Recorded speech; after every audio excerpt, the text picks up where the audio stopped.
नमो अरिहन्ताय नमो सिद्धार्णं नमो सिद्धार्णं नमो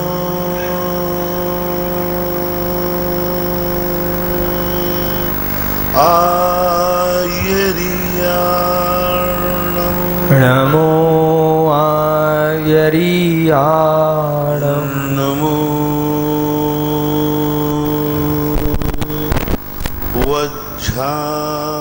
वज्रायाणं नमो आयर्याणं नमो वज्रायाणं नमो वज्रायाणं नमो लोये सव्यसाहूर्णं नमो सव्यसाहूर्णं। पंच परमेष्टि भगवान की जय हो, आचार्य श्री गुरुवर कुंद कुंद महाराज की जय हो, आचार्य श्री गुरुवर विद्यासागर महाराज की जय हो। परम पूज्य मुनि पुंगव श्री 108 सुधा सागर जी महाराज की जय हो। परम पूज्य मुनि श्री निष्कंप सागर जी महाराज की, समस्त मुनि संघ की जय। जयपुर से विक्रांत सिंह ही इनकी जिज्ञासा है महाराज जी। गुरुवर, गंगा नदी का पानी क्या जिन चरणों का गंधोदक होती है, जैसा कि गंगा नदी कैलाश पर्वत से निकलती है और वहीं अकृत्रिम जिन चैत्यालय हैं, कृपया समाधान करें। गंगा नदी निकलती है चैत्यालय से, तो वहाँ पर जो जिनेन्द्र भगवान रहते हैं, तो उनका गंधोदक बन के जो आती है, जो गंगा नदी वो गंधोदक भगवान के ऊपर जल गिरने मात्र से गंधोदक नहीं हो जाता। जैसे भगवान बाहुबली आकाश में खड़े हैं, 4 महीने बरसात होती रहती है, लेकिन वो गंधोदक नहीं।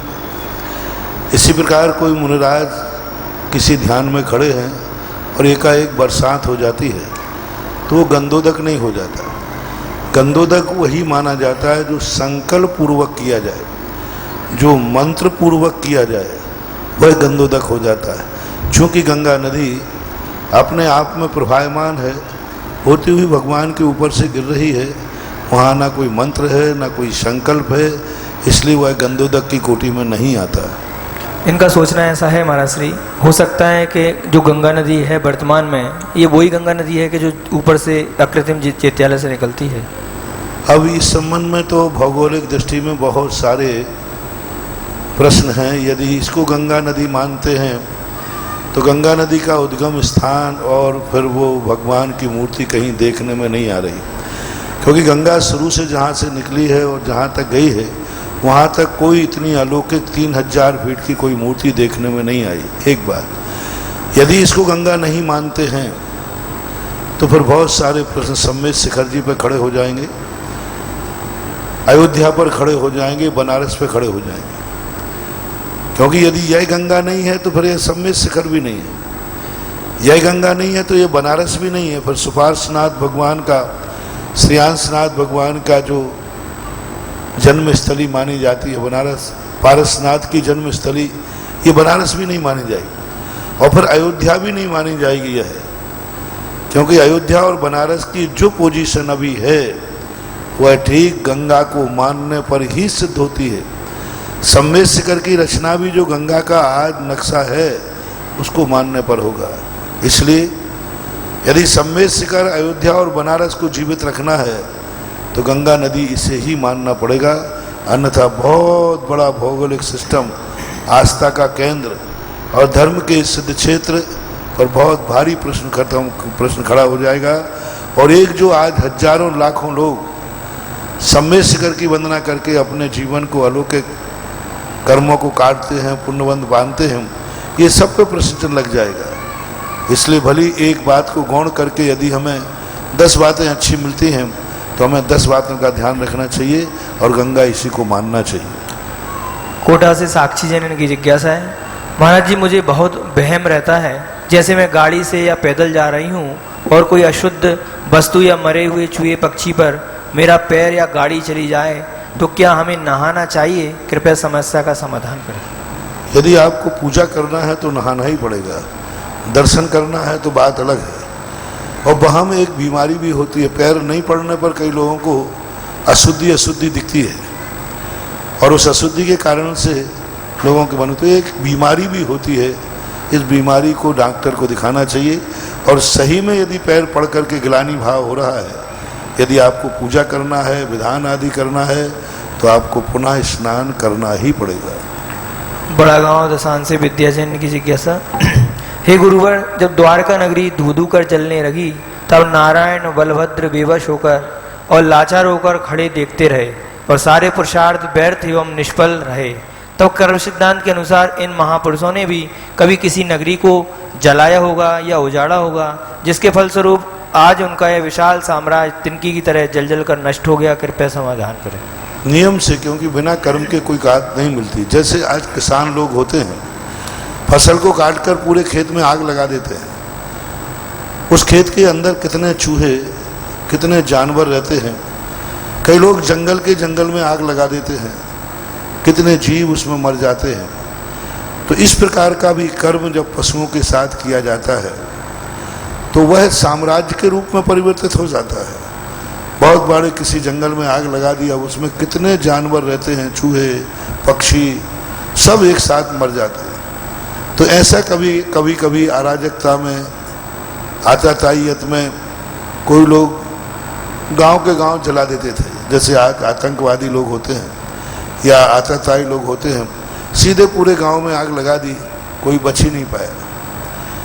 जैसे दुर्योधन जैसे व्यक्ति होते हैं कि पांडवों को लाक्षागृह में रख करके पूरे लाक्षागृह में आग लगा दी। पांडव अपनी कुशलता से बच गए, लेकिन दुर्योधन ने तो मारने का भाव किया। तो ऐसे परिणाम जब बन जाते हैं तो ऐसे कर्म का बंध बन जाता है और कर्म का बंध उनके हृदय में आ जाता है। तो कर्म तो कुछ ना कुछ है ही। नसीराबाद से अमित जैन, इनकी जिज्ञासा। महाराज श्री, मन में आने वाला एक विकल्प भी है। मुनिश्री, जब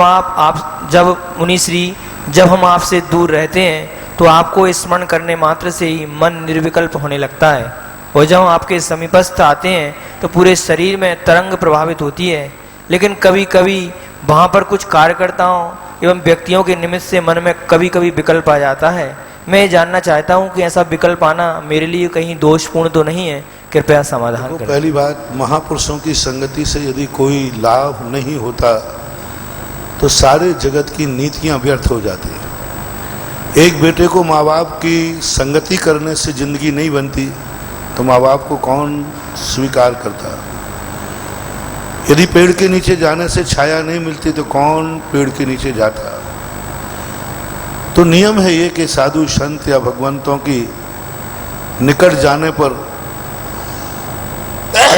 कुछ ऐसी तरंगें निकलती हैं, वो तरंगें कभी अपने शरीर को, अपने मन को स्पर्शित करती हैं तो हमारे अशुभ कर्म झड़ जाते हैं। कभी कभी ऐसा होता है कि औषधि पेड़ के नीचे बैठ जाने मात्र से रोग दूर हो जाता है। दवाई का पेड़ है, पहले लोग यही करते थे, बीमार व्यक्ति को उस पेड़ के नीचे बैठाल देते थे और उससे बीमारियां दूर करते थे। ऐसे ही कई व्यक्ति कभी मंदिर में भगवान या गुरुओं के सानिध्य में बैठ जाते हैं। यदि उनकी श्रद्धा सच्ची है, उनकी लगन यदि सच्ची है, तो साधु संत के सामने बैठने मात्र से कभी कभी ऐसे पापों का क्षय हो जाता है और ऐसे पुण्य की प्राप्ति हो जाती है कि उसकी जिंदगी खुशहाल हो जाती है। ये 50 लोगों को देखा, कुछ नहीं करना, मात्र एक अंदर की उमंग कि मेरे कितना जीवन धन्य है कि आज मैं एक महान आत्मा के सामने बैठा हूँ। इतने मात्र से उसके अंदर एक ऐसा स्पंदन होता है। और रही बात व्यवस्था की, तो हमें नाराज नहीं होना चाहिए। यदि तुम्हारे गुरु को, तुम्हारे जिसके प्रति तुम्हारी श्रद्धा है, वॉलेंटियर तुम्हारे गुरु को परेशानी से दूर करने के लिए, उनके सुख के लिए, उनकी सुविधा के लिए तुम्हें रोकते हैं, तो तुम्हें अवभाग्य मानना चाहिए कि ये वॉलेंटियर मेरे गुरु को शांति से बैठने के लिए रोक रहे हैं। तो वॉलेंटियरों को धन्यवाद देना चाहिए। कोई यदि अंग रक्षक कोई तुम्हारे पिता की रक्षा करे और पिता को सुख देवे तो तुम्हें दुख होना चाहिए कि सुख। तो कोई वॉलेंटियर आपको रोकता है तो क्यों रोक रहा है कि महाराज परेशान हो रहे हैं, महाराज इतनी गर्मी में आए हैं, और तुम चारों तरफ से इतना घेर लेते हो, कई बार तो मुझे श्वास लेना भी मुश्किल हो जाता है। कई बार आप लोग इतनी भीड़ से चारों तरफ कमरे में बोल रहे, कमरा छोटा है और इतना ज़्यादा कमरे में बैठ जाते हो कि श्वास लेना भी मुश्किल हो जाता है।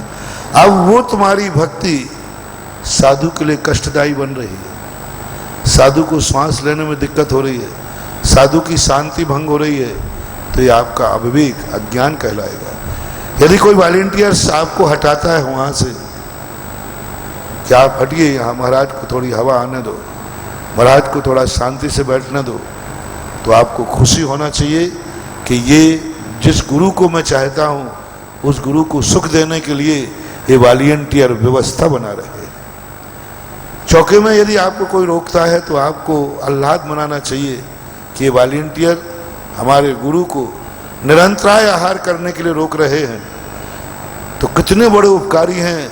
मैं तो ये कहता हूँ कि आहार देने गए और कोई वॉलेंटियर रोक रहा है तो वॉलेंटियर को जयजनंद करने से तुम्हें वही पुण्यबंध होगा जो महाराज को आहार देने से होता है। क्योंकि आपको खुशी होना चाहिए कि वॉलेंटियर क्यों रोक रहा है, जिससे महाराज का आहार निरंतराय हो जाए, निर्दोष हो जाए, परेशानी ना हो, इससे आपको खुशी होना चाहिए। आपको झगड़ा नहीं करना चाहिए, आपको कसाय नहीं करना चाहिए, ऐसे में तो फिर महाराज का अंतराय हो जाएगा। एक बार ऐसा मेरे साथ घटना हुई, एक चौके में गया, बहुत भीड़ थी, वॉलेंटियर ने रोका, तो जो आने वाला था वो थोड़ा सा जबरदस्त था, उसने कहा तुम रोकने वाले कौन हो? बोले देखो भाई अंदर।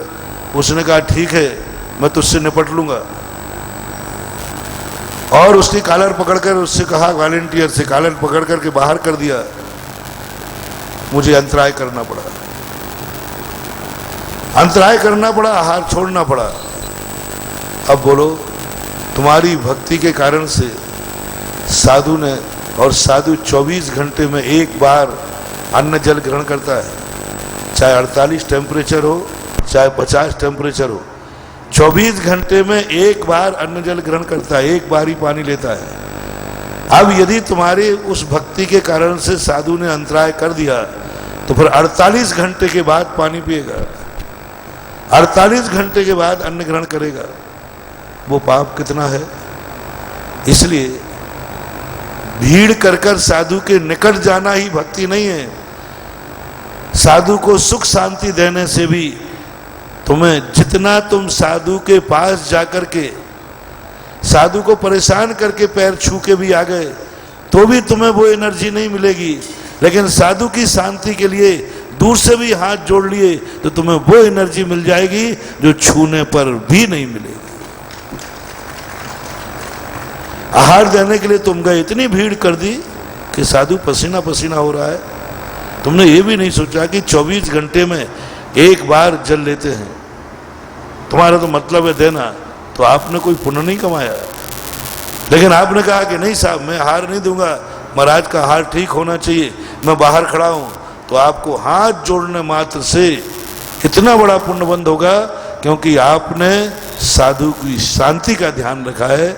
इसलिए आपका कार्यकर्ताओं के ऊपर रोष करना बिल्कुल नाजायज है, गलत है, अशुभ। अलीगढ़ से सुनीता जैन, इनकी जिज्ञासा है, महाराज श्री आकाश द्रव्य के दो भेद होते हैं, लोकाकाश और अलोकाकाश। लोकाकाश में 6 द्रव्य विद्यमान रहते हैं, तो क्या लोकाकाश कहाँ है, उसमें क्या यह विद्यमान नहीं रहते, कैसा होता है, कृपया समाधान। अलोकाकाश, अलोकाकाश वो है जहाँ धर्म अधर्म द्रव्य तिष्ठते हैं और उनके आलम्बन रूप जहाँ पुद्गल काल द्रव्य भी रहते हैं, 5 अस्तिकाय जहाँ रहते हैं उसको लोकाकाश कहते हैं। 5 अस्तिकाय जहाँ लुक्यन्ते इति लोकाः देखे जाते हैं, 5 अस्तिकाय जहाँ देखे जाएं उसको लोक कहते हैं। और 5 अस्तिकाय यानी धर्म अधर्म काल और पुद्गल और जीव, ये 5 जो द्रव्य हैं जहाँ नहीं पाए जाते हैं उसको अलोकाकाश कहते हैं। शहडोल से श्रीमती रंजिता पाई, इनकी जिज्ञासा है, महाराज श्री हम मंदिर में प्रातः काल अभिषेक के बाद भक्तांबर जी का छत्र और चमर वाला दोहा बोलते समय घर से लाए हुए छत्र और चमर का उपयोग कर सकते हैं क्या? जैसे हम रोज घर से लेकर पूजन के बर्तन उपयोग करते हैं वैसे। छत्र चमरों को घर से लाने में कोई बाधा नहीं है, लेकिन छत्र चमरों को घर में रखते क्यों हो? क्योंकि ये तो परिकर है, ये परिकर है। परिकर के लिए अपने साथ रखना उचित नहीं है, क्योंकि ये भगवान का वैभव है, भगवान का परिकर है। हाँ, कोई यदि मंदिर में असुरक्षा है, सुरक्षा की दृष्टि से आप रखते हैं तो कोई बाधा नहीं, लेकिन प्रतिदिन भगवान के अष्टप्रात्यारे घर से लाना और उन्हीं को पुनः घर ले जाना, ये मेरी दृष्टि से उचित नहीं है। ये भगवान का वैभव है, भगवान के साथ ही रहना चाहिए, क्योंकि जो चिन्ह होते हैं वो चिन्ह उसी के लिए होते हैं। मान लीजिए एक पुलिस वाले को राइफल दी जाए, वो ड्यूटी पे नहीं है तो क्या वो घर ले जाकर के टांग सकता है? ड्यूटी पे नहीं है और घर में है तो क्या वो राइफल को घर में ले जाकर के रख सकता है? नहीं, ऑन ड्यूटी होना चाहिए। इसी प्रकार से जो काम पूजा भक्ति के समय भगवान के उपकरण हैं, अष्टद्रव्य अलग चीज है, वो घर से लाई जा सकती है। पूज्यपाद जिनसेन स्वामी ने प्रतिष्ठा पाठ में स्पष्ट लिखा कि जो चढ़ाने वाली अष्टद्रव्य है उसको अपने घर से लाना चाहिए, लेकिन भगवान के जो परिकर हैं इनको ना घर से लाना है ना घर से ले जाना है। पहली बार चढ़ाने के लिए लाए हो तो भली घर से लाइए, लेकिन एक बार चढ़ाने के बाद पुनः उनको घर मत ले जाइए। गुना से जितेंद्र जैन। महाराज श्री आपके आशीर्वाद से एवं सत्प्रेरणा से निवाई नगर में श्रमण संस्कृति संस्थान शिक्षण शिविर का आयोजन हो रहा है। मेरी जिज्ञासा है कि चक्रवर्ती वृषभांचल पर्वत नाम अंकित करता है, तो महाराज ये पर्वत विजयार पर्वत पर किस श्रेणी में स्थित है? कृपया समाधान कर। विजयार पर्वत जो है ये पूरे जम्मू द्वीप के 6 भाग हैं, जिसमें एक भरत क्षेत्र है। भरत क्षेत्र के ठीक 2 भाग करता है विजयार पर्वत।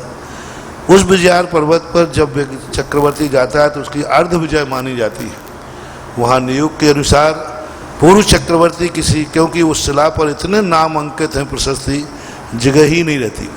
हर चक्रवर्ती किसी एक चक्रवर्ती का नाम मिटाता है और अपना नाम लिखता है। आज अपन लोग इस वर्तमान स्थिति में उस विजयार पर्वत तक नहीं पहुंच सकते पंचम काल में, क्योंकि वहां पहुंचने के लिए इतना पुण्य नहीं है कि पंचम काल का जीव वहां पहुंच जाए। अहमदाबाद से सत्येंद्र जैन। इनकी जिज्ञासा है महाराज श्री कि महाराज श्री व्हाट्सएप पर एक न्यूज चल रही है कि आपके आशीर्वाद और सत्प्रेरणा से किशनगढ़ राजस्थान में एयरपोर्ट का नाम श्री आचार्य विद्यासागर जी महाराज के नाम से रखा गया है, तो इसकी कुछ प्रामाणिकता है? क्योंकि कई बार ऐसी गलत न्यूज भी फैलती है। यदि ये न्यूज़ सही है तो कृपया आप इसकी पुष्टि कर दें, क्योंकि ये पूरे जैन समाज के लिए गौरव की विषय है। ये बात अभी तक हमने सुनी नहीं है कि एयरपोर्ट आचार्य श्री के नाम से बन रहा है, ये मैं पहली बार सुन रहा हूँ।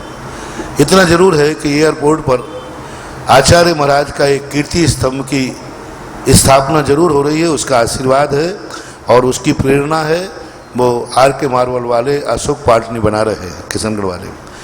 एयरपोर्ट आचार्य श्री के नाम से होना अलग चीज़ है और एयरपोर्ट पर कीर्ति स्तंभ होना अलग चीज़ है। अभी 3 आशीर्वाद कीर्ति स्तंभ के दिए जो बहुत बड़े विशाल स्तर पर बन रहे हैं, एक किशनगढ़ मोटर स्टैंड पर और एक किशनगढ़ हवाई अड्डे पर और एक अजमेर के ऊपर जहाँ आचार्य श्री की दीक्षा हुई थी। ये 3 कीर्ति स्तंभ तो बन रहे हैं, लेकिन इनके नाम से पूरा हवाई अड्डा बन रहा है, यह मैंने पहली बार सुना है। भगवान करे यह बात तुम्हारी सत्य हो जाए और आचार्य श्री के नाम से फ्लैट हवाई पट्टी बन जाए। कोई बड़ी बात नहीं है, संभव है। यदि ये बात किसी ने उड़ाई है तो यही कहें कि उसके मुंह में घी शक्कर। उसकी बात है सत्य हो जाए और वह स्थिति हो जाए। अभी तक मैंने सुना नहीं था, अब जरूर मैं इसकी पूरी जानकारी करूंगा। और जानकारी क्या, अब हवा उड़ी है तो वह सत्य के रूप में परिवर्तित होना चाहिए। मैं प्रयास करूंगा कि ये नाम हो जाए तो ये बहुत बड़ा अच्छा काम होगा। नरेंद्र जैन, जिनकी जिज्ञासा है महाराज जी, आपकी कृपा से कुंतलगिरी का शिविर सानंद चल रहा है। कोर्ट में 2 केस हम जीत गए हैं। अब अगली सुनवाई 5 जून को है और 14 मई को शिविर संपन्न हो जाएगा। हे महाराज जी, आपकी कृपा थी कि अभी शिविर के 5 दिन हुए हैं और अच्छे से हो रहे हैं। अब बाकी के 5 दिन के लिए महाराज जी आपका आशीर्वाद चाहते हैं, कृपया मार्गदर्शन। मैं तो पहले ही कहता हूं, जिस चीज का विरोध हो जाता है वो चीज सफल हो जाती है, और मेरे लिए तो ऐसे कार्यों में सफल होने का बड़ा शौक है। जहां कोई विरोध नहीं हो, सीधे साधे हो, उसे वहां पर मुझे मजा नहीं आता। रास्ते में यदि फूल बिछे हों, उन रास्तों पर चलने में मुझे मजा नहीं आता। मुझे बना उन रास्तों में आता है जिन पर कांटे बिछे हों और मैं पैर रखूं वो फूल बन जाए। फूलों पे चलना तो दुनिया चल लेती है, लेकिन कांटे बिछे हों और कांटों पर पैर रखे और वो फूल बन जाए तो चमत्कार होता है। इसलिए मेरा तो भाव है कि मेरे सदा जो भी कार्य करूं उनका सदा विरोध होना चाहिए, और विरोध के बाद मेरा सफल होना नियत है तो मेरी सफलता में चमक आ जाती है। इसलिए विरोध कोई बुरी चीज़ नहीं है, होना ही चाहिए। और विरोध के बाद यदि जिंदगी में रामचंद्र जी के जीवन में रावण नहीं होता तो रामचंद्र जी आज विश्व में इतने प्रसिद्ध नहीं होते। यदि कैकेयी नहीं होती तो रामचंद्र जी को दुनिया में कितने लोग जान पाते। आज कैकेयी की बदौलत है कि श्री राम को दुनिया जानती है, आज रावण की बदौलत है कि सारी दुनिया जानती है। इसलिए जो दुश्मन होते हैं, विरोधी होते हैं, वे हमारी जिंदगी को दुनिया का सुगान करते हैं। भक्त तो नमोस्तु तक सीमित हो जाता है, लेकिन दुश्मन सारी दुनिया में तुम्हारा प्रचार कर देता है कि तुम कोई शक्ति हो। जब कोई किसी पत्थर में किसी पेड़ में कोई पत्थर मारे तो तुम दूर मत भागना, रुक कर देखना, उस पेड़ में जरूर कोई मीठे फल लगे हैं। इसलिए और अपना शिविर श्रमण संस्कृत संस्थान का जो शिविर है किसी बुरी नीयत से नहीं लगाया जाता, अच्छे भाव से लगाया जाता। लोग सत्य का प्रकाश करें, सत्य को जानें, धर्म को जानें। क्रिया कांडों में, परंपराओं में, रूढ़िवादिताओं में लोग उलझ करके अपने जीवन की इतिश्री कर देते हैं। तो श्रमण संस्कृति संस्थान का, रतनलाल जी बेनाडा जी का और हमारे अग्रज नियम सागर जी महाराज वगैरह का एक ही बात है कि दक्षिण भारत के लोग सत्य को जानें, स्वाध्याय करें, शास्त्रों को पढ़ें कि सत्य क्या है और उनके लिए जताना है। और मेरा पूज्य गुरुदेव का हमेशा कहना है, अपनी नीयत साफ रखना, सत्य का प्रकाशन करना, कोई तुम्हारे बीच में विघ्न नहीं पड़ रहेगा। सत्यमेव जयते। हमारी श्रवण संस्कृत संस्थान का अर्थ नहीं कि किसी क्षेत्र की परंपरा को बिगाड़ना, किसी मंदिर की परंपरा को बिगाड़ना। संस्थान का मुख्य लक्ष्य है सत्य को उद्घाटित करना। और उन लोगों को डर क्यों है? अरे उनको जानने दो ना, जनता को पढ़ने दो, जनता को समझने दो। जो अच्छा होगा वे स्वयं निर्णय कर लेंगे, वे खुद समझ लेंगे। वो व्यक्ति सबसे कमजोर माना जाता है कि ये दुनिया की बात नहीं सुन पाए, नहीं तो मेरी पोल पट्टी खुल जाएगी, मेरी गलतियां सामने आ जाएंगी। डरता वो है कि यदि ये व्यक्ति आ गया तो फिर मेरी पोल पट्टी खुल जाएगी, क्योंकि मेरी तो सब फोकट की है, गलत कार्य है। अंधकार को डर लगता है रोशनी से, रोशनी को डर नहीं लगता है अंधकार से। बोलो, अंधकार को डर लगता है रोशनी से, रोशनी को डर नहीं लगता है अंधकार से। अंधकार हमेशा रोशनी से डरता है, लेकिन रोशनी कभी अंधकार से नहीं डरती। क्यों? अंधकार को इसलिए डर लगता है कि रोशनी आते ही अंधकार भाग जाएगा, और रोशनी को इसलिए डर नहीं लगता कि उसको विश्वास है जब तक मेरे में रोशनी है अंधकार यहां आ ही नहीं सकता। अंधकार की यह ताकत नहीं है कि जब तक मैं अंधकार हूं यहां रोशनी नहीं आ सकती, लेकिन रोशनी में ताकत होती है कि जब तक रोशनी है अंधकार नहीं आ सकता। तो जिनकी क्रियाएं, जिनकी परंपराएं, जिनको अपने सारे अंधकार खोखले दिखते हैं, अंधकारमय दिखती हैं, अंधों में अपनी काने राजा के चलते हैं, वे रोशनी से डरते हैं। और उनको डर लगता है कि कहीं इस रोशनी वाला शिविर लग गया तो हमारा सारा अंधकार भाग जाएगा। इसलिए अपने आप में सारे भारत के लोगों से मेरा कहना है, सत्य को जानो, सत्य स्वरूप को पहचानो। और सत्य स्वरूप क्या है इसको जानने के लिए हमें सब तरफ की बातें सुनना होगी। सुनो सबकी, करो वही जो आपकी अंतरात्मा बोलती है। जो आपका विवेक बोलता है, जो आपका कंसेप्ट है सत्य और वीतरागता और अहिंसा का, सबके सुनो जितने दुनिया में आते हैं। जब तक हम दुनिया की बातें नहीं सुनेंगे तो बिन जाने ते दोष गुणन को कैसे तजिए गई।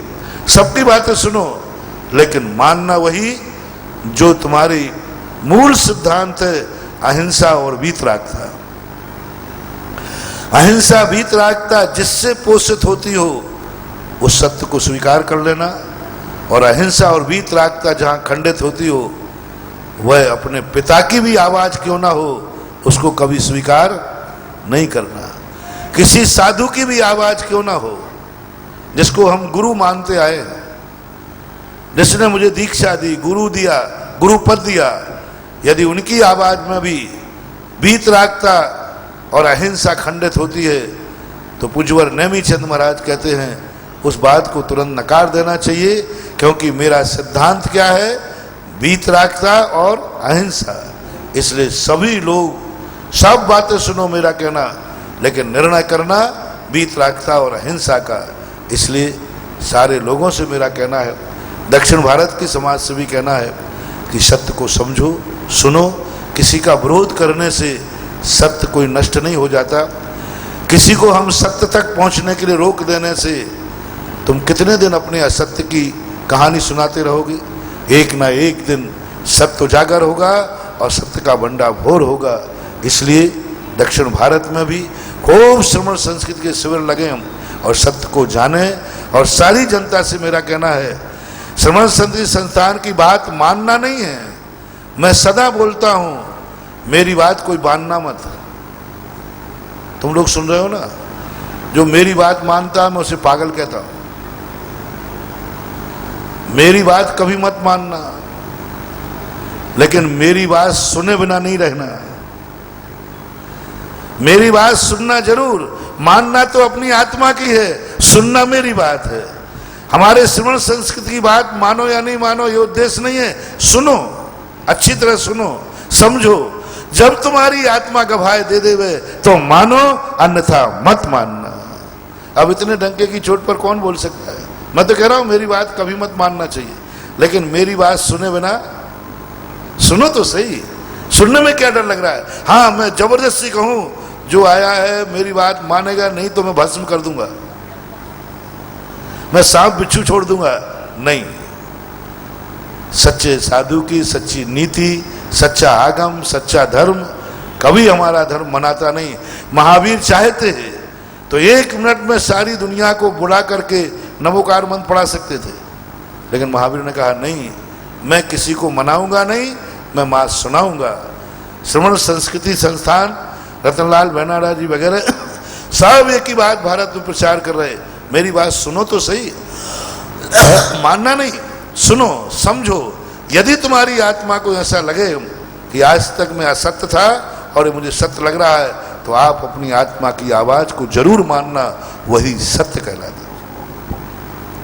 ऑनलाइन जिज्ञासाओं के पश्चात आप पूज्य गुरुदेव के श्री चरणों में सभा में उपस्थित साधर्म्य बंधुओं, माताओं, बहनों के द्वारा भाव पूजा कभी जैनागम में है ही नहीं। भाव पूजा को निश्चय पूजा कहते हैं, और निश्चय पूजा का अर्थ था ध्यान। समस्त प्रकार के राग द्वेषों से निर्वृत्त होकर अपने आत्मस्थ हो जाना, यही निश्चय पूजा कहलाती है। भाव पूजन तो कहीं मैंने देखी नहीं, आगम में पढ़ी नहीं, शास्त्रों में लिखी नहीं। भाव सहित पूजा तो लिखी है। भाव रहित क्रिया शून्य है, भाव सहित क्रिया अनुकरणी है। तो भाव सहित क्रिया करना जैन दर्शन है, यानी द्रव्य क्रिया करो, भाव सहित करो।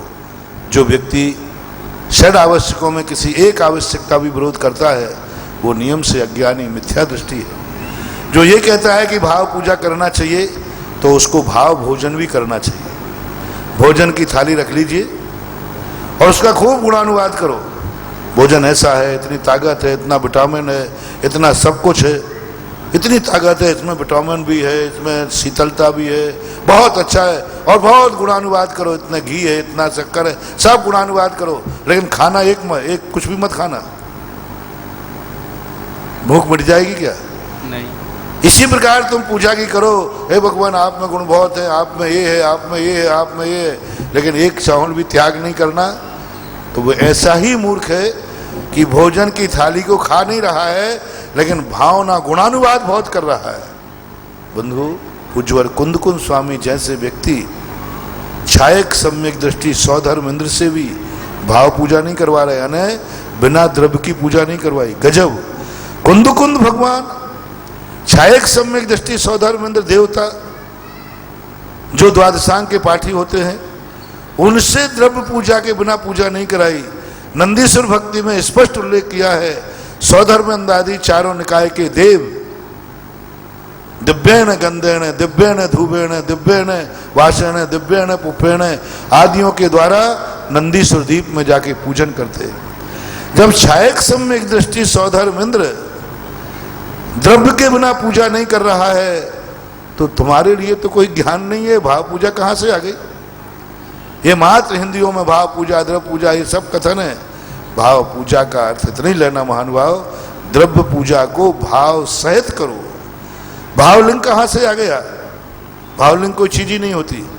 द्रव्य लिंग के साथ में भावलिंग, द्रव्य तो धारण करो मत। हाँ, एक बार ऐसा हुआ था, बोले द्रव्य के बिना भावलिंग हो सकता है, मुनि बनो मत, कपड़े पहने रहो, घर गृहस्थी में बैठे रहो, भावनाओं से शुद्ध कर लो। असंभव। जैसे बर्तन के बिना दूध कहीं ठहर नहीं सकता, इसी प्रकार द्रव्य के बिना भाव कभी ठहर नहीं सकता। द्रव्य के बिना कभी भाव नहीं रहता। दूध को हम कहाँ रखेंगे? आकाश में। बर्तन चाहिए, बर्तन खाना नहीं है, बर्तन दूध नहीं है, लेकिन बर्तन के बिना दूध का ठहराव नहीं है। इसी प्रकार से भाव द्रव्य क्रिया के बिना, द्रव्य वृत्तों के बिना भाव निराधार है, और आधे कभी आधार के बिना नहीं रहता। ये न्याय दर्शन का सूत्र है। नमोस्तु महाराज जी। श्रवण संस्कृति संस्थान से पंडित सतीश जी शास्त्री, इनके पश्चात पंडित अरुण जी शास्त्री जबलपुर तैयार रहे। हे गुरुवर, आपके चरणों में बार बार नमोस्तु। गुरुवर, मन में विकल्प है बहुत कि सूतक और पातक का जब हम आगम में वर्णन पढ़ते हैं तो अन्य स्थानों पर देखने में कुछ आता है और पढ़ने में कुछ आता है। समाजों में भी व्यवस्था सूतक पातक की अलग अलग है। अगर बुंदेलखंड चले जाएं तो अलग परंपरा मिलेगी, राजस्थान में आए तो अलग परंपरा मिलेगी। तो क्या एक ऐसी व्यवस्था नहीं हो सकती है जिससे कि संपूर्ण राज्यों में या हर स्थान पर जहां पर जैन श्रावक हैं वहां पर एक ही नियम हो सूतक पातक के? क्योंकि सूतक पातक के संबंध में इतना प्रचलन था पहले कि अकेले सूतक शब्द दे दिया पूज्यवर यतिवृषभ महाराज ने 2000 वर्ष पहले श्री त्रिलोय प्रणति ग्रंथ राज में सूतक शब्द का एक शब्द दिया। लेकिन चूंकि अलग अलग देशों की प्रथाएं अलग अलग थीं, इसलिए हो सकता है उन्होंने खुलासा नहीं किया हो। दूसरी बात है कि वहाँ इतना प्रचलन में था कि उसका विस्तार से लिखने की जरूरत नहीं थी।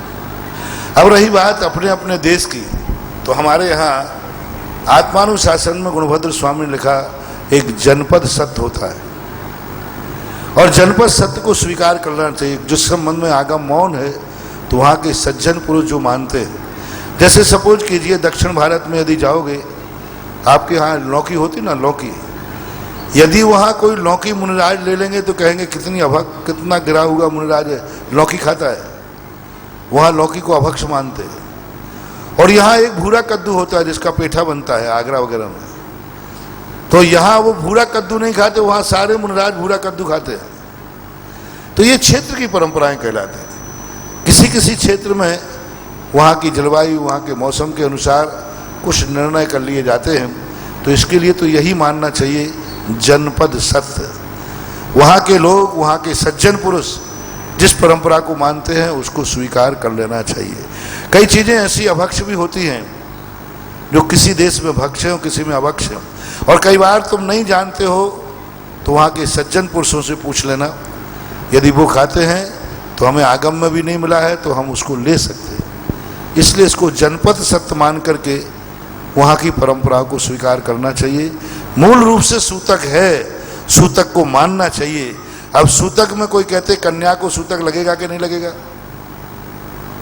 अब कन्या को सूतक लगेगा तो ये कहीं लोग नहीं मानते तो अपन भी नहीं मानेंगे, और कई लोग मान लेते तो मान लेंगे। सामान्यता यही है कि जब तक वो अपने पिता के घर में है तो उसको बराबर सूतक रखना चाहिए। ससुराल जाने के बाद उसे पीहर का सूतक नहीं लगना चाहिए। इसी में एक और प्रश्न था गुरुवर कि जैसे सूतक लग गया तो मोबाइल जिनवाणी तो छू नहीं सकते, अब मोबाइल में बहुत लोग पढ़ते हैं तो क्या वो जिनवाणी नहीं मानी जाएगी? नहीं मानी जाएगी, क्योंकि जिनवाणी वही है जिसमें मात्र जिनवाणी हो। मोबाइल में पता नहीं कौन कौन सी वाणी है। सूतक में फिर पढ़ तो सकते हैं मोबाइल नहीं, से? मैं नहीं कहूँगा ऐसा, लेकिन सूतक में पढ़ सकते या नहीं पढ़ सकते ये बात नहीं कहूँगा, लेकिन मोबाइल जिनवाणी नहीं है। नहीं तो मोबाइल रख करके उसमें समय साल लिखा है ओ जिन तीर्थंकर की ध्वनि गणधर, पर मंदिर में मोबाइल रख देंगे? आज नहीं, ऐसा ही हो रहा है। नहीं, गलत है। जिनवाणी वही है जिसमें मात्र जिनवाणी का संकल्प होता है। मोबाइल में जिनवाणी के अलावा अन्य कार्य भी होते हैं, अन्य बातें भी होती हैं, और वो अन्य प्रयोग में भी लाया जाता है। जिनवाणी वही ग्रंथ है जिसमें मात्र ओरिजिनल जिनवाणी के अलावा कोई दूसरा सिस्टम नहीं रहेगा, दूसरा कोई उसमें कोई भी चीज़ नहीं रहना चाहिए। यदि आप कहें कि मैं ऐसा लैपटॉप ले लूं जिसमें मात्र जिनवाणी रखूं, तुम्हारे लेने से क्या होता है? कंपनी में उसने कितने सिस्टम डाले हैं, वो सिस्टम तो उसमें काम कर रहे हैं, भले प्रयोग में लाओ या ना लाओ। इसलिए लैपटॉप कभी जिनवाणी नहीं हो सकती, क्योंकि वो जिनवाणी मात्र के लिए निर्माण नहीं किया गया है। हमारा शास्त्र जब छपा है उसी समय से कहा गया है इस कागज पे मैं जिनवाणी छापूंगा। लैपटॉप कोई तुम्हारी जिनवाणी के लिए नहीं बना है, इसलिए कदापि नहीं, ठीक नहीं, अच्छा नहीं। जहाँ तक पढ़ने की बात है तो अपनी श्रद्धा और भक्ति कारण से अशुद्धि में पढ़ने से बचना चाहिए, लेकिन फिर भी यदि कोई पढ़ने में आ गया तो लैपटॉप या मोबाइल को पढ़ने में जिनवाणी के पढ़ने के बराबर दोष नहीं लगेगा, क्योंकि वो प्रतिलिपि है, प्रति छाया है। नमोस्तु। जबलपुर से पंडित अरुण जी शास्त्री, सांगानेर श्रवण संस्कृति संस्थान के स्नातक। इनके पश्चात श्रीमती सीमा स्थिति आ जाती, और फिर पुनः जब स्थापना हुई तो किस तरह से तीर्थंकर पुनः धर्म की स्थापना करते हैं? बहुत अच्छा प्रश्न है कि जिस समय सुबोधनाथ से लेकर शांतिनाथ भगवान के बीच में जो धर्म का विच्छेद हुआ, उस धर्म के विच्छेद में कोई छट्टा काल नहीं आता, सांसारिक परिणति नहीं बदलती, आयु आदि में कोई परिवर्तन नहीं होता, सुभिक्ष आदि में कोई परिवर्तन नहीं होता, चौथा काल ही रहता है। लेकिन चूंकि आताताई राजा आ जाते हैं, आताताई शासन आ जाता है, उन शासनकारों के कारण से कोई नास्तिक व्यक्ति आ गया। जैसे हमारे भारत देश में, उत्तर भारत में अंग्रेज लोग आ गए थे, तो अंग्रेजों ने, मुगलों ने धर्म को नाश किया, मंदिरों को नाश कर दिया और खंडहर कर दिया। अंग्रेज लोग आए, उन्होंने धर्म के ऊपर पाबंदी लगा दी, धर्मात्माओं को रोक दिया।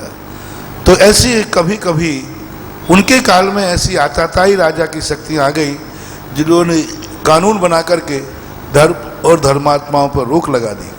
ये हुंडा और सर्पणी दोष के कारण से चतुर्थ काल में ऐसे आताताई राजा होना जो धर्म के विरोधी थे। और वैष्णव दर्शन में भी आया, कंस धर्म विरोधी था, साधुओं का दुश्मन था। हिरण्यकश्यप अपने आप को भगवान मानता था, अपने बेटे को होली में जलाने के लिए कितना प्रयास किया, जिसे वैष्णव दर्शन में अवतार ने नरसिंह का अवतार लेकर के हिरण्यकश्यप का वध किया। यानी हिरण्यकश्यप जैसे राजा जहां आ जाएंगे वहां धर्म का लोप होगा। कंस जैसे राजा आएंगे वो साधु संतों से, कंस साधु संतों से अपना रथ जुतवाता था, रथ में घोड़े नहीं जोतता था, बैल नहीं जोतता था, साधुओं को पकड़ पकड़ के रथ में जोतता था और हंटर मारता था और बैठ करके सारे शहर में घूमता था। तो ऐसे आताताई राजा चौथे काल में हुए हैं, पंचम काल में नहीं।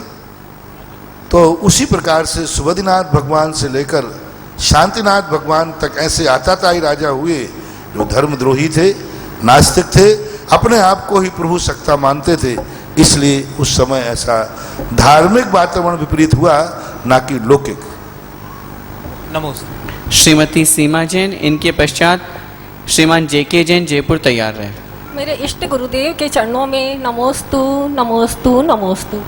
महाराज जी, मेरी जिज्ञासा है कि सुबह ब्रह्म मुहूर्त में जब मंदिर जाते हैं, एक ही निश्चित समय पर और एक ही निश्चित स्थान पर बैठकर ध्यान, पूजा पाठ, जाप करते हैं, तो क्या उसका फल हमें विशेष मिलता है? कृपया समाधान कीजिए। देखो, निश्चित समय पर जाना तो फिर भी बात बनती है, लेकिन मंदिर चूंकि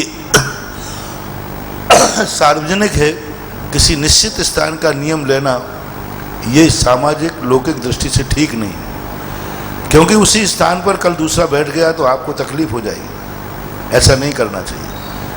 मंदिर में भगवान सबके हैं, मंदिर सबका है, इसलिए स्थान का निश्चित नहीं करना चाहिए। कई लोग तो इस पर बहुत झगड़े हो जाते हैं, मैं यहीं बैठ के पूजा करता हूँ, यदि दूसरा बैठ गया तो झगड़ा हो जाता है। तो नियत स्थान का, सार्वजनिक स्थान पर संकल्प नहीं करना चाहिए। नियत काल का यदि आपका समय है तो बहुत अच्छा है, उसका फल मिलेगा। नमोस्तु महाराज जी। नमोस्तु। जेके जैन जयपुर, इनके पश्चात पंडित राहुल जी शास्त्री सांगानेर तैयार हैं। मेरे गुरुवर को नमस्तु। गुरुवर, आज पंचकल्याणक सानंद संपन्न हुआ। पंचकल्याण के प्रारंभ में आपने कहा था कि बुंदेलखंड में जगन कल्याण से डे बाय डे भक्तों की संख्या बढ़ती रहती है। यहाँ क्या रहा? दूसरा, आपके आशीर्वाद से पूरे भारतवर्ष में इस पंचकल्याण की बहुत प्रशंसा हो रही है, और जो प्रारंभ में बरसात हुई और आज समापन में बरसात हुई, ये इसका क्या संकेत है और ये आपकी दृष्टि में क्या है? पहली बात, बहुत ही इस पंचकर्ण की तो शुरुआत ही इतनी मंद मंद सगुन से हुआ था। उसी दिन ये निर्णय हो चुका था कि ये पंचकर्ण बड़े ठाट और वाट से होगा, निर्विघ्न होगा, किसी भी व्यक्ति को किसी प्रकार की कोई भी विपरीत स्थिति नहीं बनी। और आज समापन पर भी मौसम है, इससे सिद्ध है कि प्रकृति भी इस पंचकल्याणक से खुश है। प्रकृति भी कभी कभी अपने शुभ संकेत देती है, प्रकृति से भी शुभ अशुभ संकेत मिलते हैं। ज्योतिष शास्त्रों में प्रकृति के सगुन कहे गए, तो ये बहुत सगुन कहलाता है। और जो कहा गया था कि भाई जन्म कल्याणक के बाद भीड़ नहीं आएगी, तो हो सकता है ये मेरे कहने के बाद आप लोग भीड़ में आए हैं। 2 4 10 पंचकर्ण में बिना कहे भीड़ बढ़ाओ तो शायद कोई बात बन सकती है, वो भी शायद है, संभावित है। और वस्तुतः ये देखना पड़ेगा कि हर पंचकर्ण में देखते हैं कि जन्म कल्याणक के बाद पब्लिक उदासीन हो जाती है, लेकिन ये 6 दिन पूरा सागर के समान सैलाब उमड़ता रहा और लोगों ने इसकी बड़ी बहुत अच्छी प्रशंसा की है और लोगों के लिए ज्ञान हुआ। पर लोगों को एक ही बात का दुख है कि प्रतिदिन के प्रवचन तो सबको सुनने में आ रहे थे लाइव में, लेकिन जयपुर का पंचकल्याणक सारी दुनिया आंख लगा के, कानों को लगा के बैठी थी, लेकिन पारस चैनल लोग में आकर के उसने जयपुर की जो चीजें थी वो दुनिया को नहीं सुनने दी। लोगों को बड़ा खेद है। और सबसे बड़ा दुर्भाग्य हुआ, छोटे छोटे गांव का लाइव हुआ था, तो सब के बात महाराज छोटे छोटे गांव वालों ने लाइव किया, लेकिन जयपुर वाले ऐसे क्या कंजूस थे कि 6 दिन का पंचकल्याणक इतना ऐतिहासिक उछला, लेकिन सारे भारत को नहीं दिखा सके। करोड़ों रुपया खर्च करने के बाद थोड़े से खर्च के लिए वंचित हो गया। कल से लोग बहुत परेशान हो रहे, बोले महाराज जी ऐसा ऐतिहासिक पंचकल्याणक, और जयपुर वाले जहाँ सारी सुविधाएं हैं लेकिन वो सारे भारत को लाइव नहीं दिखा सके। ये लोगों को, बाहर वालों को खेद है। अब ये तुम्हारी कमी रही है, किसकी रही मुझे पता नहीं, मेरे पास तो जो संदेश आया वो तुम्हें बता दिया। आपकी दृष्टि में कैसा रहा? मेरी दृष्टि में तो बहुत बढ़िया ही, मैं तो खुश हूँ। नमस्ते गुरुवर। नमस्ते। पंडित श्री राहुल जी शास्त्री सांगानेर संस्थान में जो अभी अधीक्षक पद पर कार्यरत हैं, इनके पश्चात श्रीमान अरुण कुमार जी शाह गायत्री नगर तैयार हैं। मेरे आराध्य के चरणों में त्रिवार नमस्तु। मुनिवर, मेरा प्रश्न है, नवधा भक्ति में 3 प्रदक्षिणा नहीं आती, तो ये प्रदक्षिणा क्या प्रासंगिक है और रात को प्रदक्षिणा देना क्या जरूरी है, दे सकते हैं या नहीं? नवधा भक्ति में प्रदक्षिणा नहीं आती है? नहीं आती। प्रदक्षिणा के संबंध में अनेक प्रकार है। भक्ति के अंदर प्रदक्षिणा समाहित है।